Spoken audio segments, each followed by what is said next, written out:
सबसे पहले एक वादा कीजिए कि इस रेसिपी को देखकर अगर आप बनाएँगे ना और आपको अगर ये पसंद आती है तो सबसे पहले आप अपने घर में इस सब्जी को जो लोग नहीं खाते हैं ना, जो लोग इस सब्जी के नाम से भी दूर भागते हैं ना, उन सभी घर के सदस्यों को इसे मेरे तरीके से बनाकर उनकी थाली में परोसिएगा और फिर मुझे वापस से इस वीडियो पे आके कमेंट करके बताइएगा कि उन्होंने ये ढाबा स्टाइल रेसिपी मेरी खाई या नहीं खाई और कितनी पसंद की है। यहाँ मैंने 250 ग्राम परवल ली है और उसे अच्छे से वॉश कर लिया है। वॉश करने के बाद में देखिए मैं इस तरह से अगर इसके अंदर जो बीज पके हुए हैं ना तो आप उनको हटा दीजिए, अगर कच्चे हैं तो रहने दीजिए। तो बस मैं एक परवल के 4 पीसेज इस तरह लंबाई में काट रही हूँ। आप चाहें तो इसके 8 पीस भी कर सकते हैं, यानी कि जो लंबाई में हमने एक पीस काटा है ना उसको और भी छोटा कर सकते हैं, जैसा आपको ठीक लगे। इससे सब्जी के टेस्ट में बिल्कुल भी ऐसा नहीं होगा कि कोई बदलाव आ जाएगा। सब्जी वैसी ही टेस्टी बनेगी। बस आप जो है इसकी कटिंग आप अपने हिसाब से कर सकते हैं कि आपको किस तरह के शेप की सब्जी जो है पसंद आएगी। यहाँ मैंने एक मीडियम साइज के प्याज को काट के रखा है 4 टुकड़ों में, और एक मीडियम साइज का टमाटर है, 7-8 गार्लिक लहसुन की कलियां हैं और एक हरी मिर्ची है, जिसे मैंने बहुत लंबी थी तो उसको मैंने छोटे टुकड़ों में काट दिया है।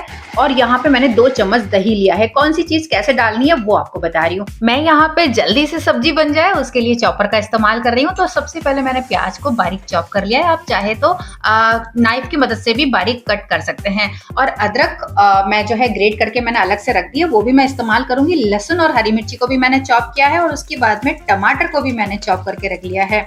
अब यहाँ पे मैंने 2 बड़े चम्मच ऑयल डाल के कढ़ाई में, और गरम करने के बाद में मैंने डाल दी यहाँ पे हमारी कटी हुई परवल, और उसे हम फ्राई करेंगे लगभग 3 से 4 मिनट तक, इसी तरह से उलटते हुए पलटते हुए।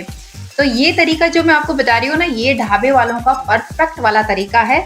तो आप लोग भी एक बार इस सब्जी को इस तरह से जरूर ट्राई करके और बनाकर देखिएगा।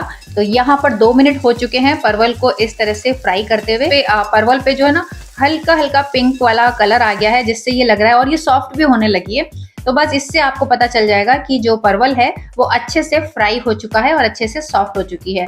अब इसे निकाल देंगे हम प्लेट में। अगर आपको ऑयल लगे कि कम हो गया है तो आप थोड़ा सा और डाल सकते हैं। मैंने यहाँ पे जो ऑयल है वो पहले ही 2 चम्मच डाल दिया था, तो अब जो इसमें बच गया है वो है 1 बड़ा चम्मच। उसमें मैंने डाल दी है आधी छोटी चम्मच जीरा और 4-5 चुटकी हींग। उसके बाद मैंने डाल दिया है प्याज, और इसे भी हम इसी तरह से चलाएंगे। और जब तक ये सॉफ्ट नहीं हो जाता, प्याज ट्रांसपेरेंट नहीं हो जाता, इसका कच्चापन दूर नहीं हो जाता, इसको इसी तरह से हम 2 से 3 मिनट तक इसी तरह चलाएंगे। और हल्का हल्का जैसे ही पिंकिश कलर होने लगेगा ना, तब तक हमें चलाना है। अब मैंने इसके अंदर डाल दिया है हमारी हरी मिर्च, और जो हमने लहसुन की कलियों को बिल्कुल चॉप करके रखा था ना, वो भी मैंने इसमें इस तरह से डाल दिया है। आपने देखा मैंने यहाँ पे मिक्सी का इस्तेमाल नहीं किया है, क्योंकि ढाबे वाले अक्सर बारीक कटिंग करके चॉपिंग की हुई सब्जियों का इसी तरह से इस्तेमाल करते हैं। अब मैंने यहाँ पे डाल दी है ग्रेट की हुई अदरक। ये येलो क्यों है? क्योंकि ये प्रिजर्व वाली अदरक है, जो कि मैं पहले भी आप सबको बता चुकी हूँ कि मैंने अदरक को किस तरह से प्रिजर्व करके फ्रीजर में रखा है, और उसका वीडियो भी आपको जो है मेरे चैनल पे प्रिजर्वेशन ऑफ वेजिटेबल में मिल जाएगा।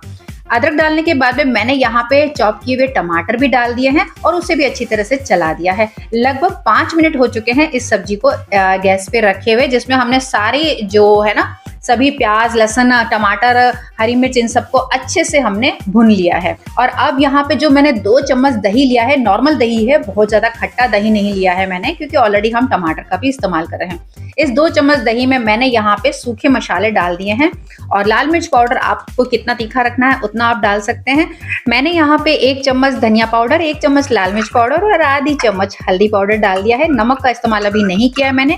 सभी चीजों को अच्छे से मैंने मिक्स किया। सबसे पहले दही को भी अच्छे से मिक्स किया, और दही के जब दाने एकदम खत्म हो गए ना, बिल्कुल दानादार जो दही होता है, उसके बाद में मिक्स करने के बाद में मैंने उसमें 1/4 कप पानी डाला, और अच्छे से सारे मसालों को मिक्स करके हमने डाल दिया उसको कढ़ाई में। और अच्छे से सारी चीजों को करेंगे अब मिक्स मिक्स मिक्स, जब तक कि, क्योंकि दही डाला है, जब तक कि इसमें उबाल नहीं आ जाता तब तक हमें इसको इसी तरह से चलाते रहना है, वरना दही फट भी सकता है।